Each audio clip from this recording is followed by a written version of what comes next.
Anda kembali di Kompas Siang bersama saya, Jihan Novita. Saudara, polisi mengungkap motif pelaku pemerkosaan dan pembunuhan terhadap remaja perempuan penjual gorengan di Padang Pariaman, Sumatera Barat.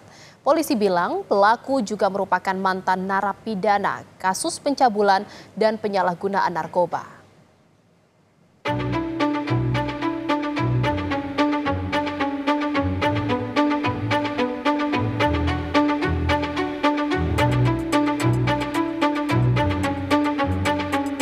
Polisi ungkap motif pembunuhan gadis penjual gorengan di Kabupaten Padang Pariaman, Sumatera Barat. Dari hasil penyidikan awal polisi, tersangka sejak awal memang berniat ingin memperkosa korban. Pelaku dan 3 rekannya sempat membeli gorengan yang dijajakan korban. Setelah itu, pelaku membuntuti korban untuk melancarkan niat bejatnya. Tujuannya untuk memperkosa. Jadi awalnya hanya ingin memperkosa. Tetapi dengan menyekap itulah mungkin kita masih mendalami dari forensik nanti. Apakah di situ hanya pingsan atau kemudian meninggal?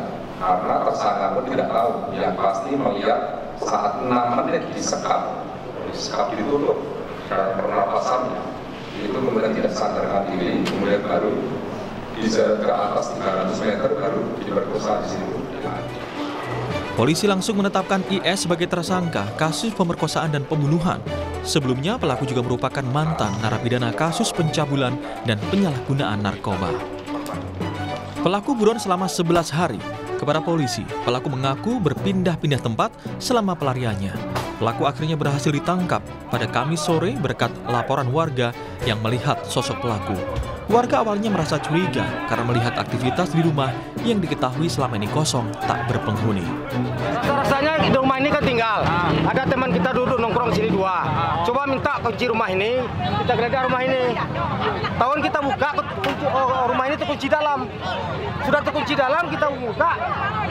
Ada kelihatan jejak kaki lari. Jangan sebentar inilah.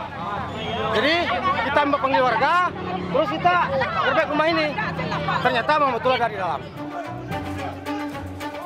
Polisi dibantu warga melakukan pengejaran dan penggerebekan di sebuah rumah kosong yang menjadi lokasi persembunyian pelaku. Pelaku bersembunyi di atas plafon rumah. Untuk menangkap pelaku, polisi menjebol plafon loteng dan memaksa pelaku keluar dari persembunyiannya. Warga yang geram sudah menunggu pelaku di luar rumah.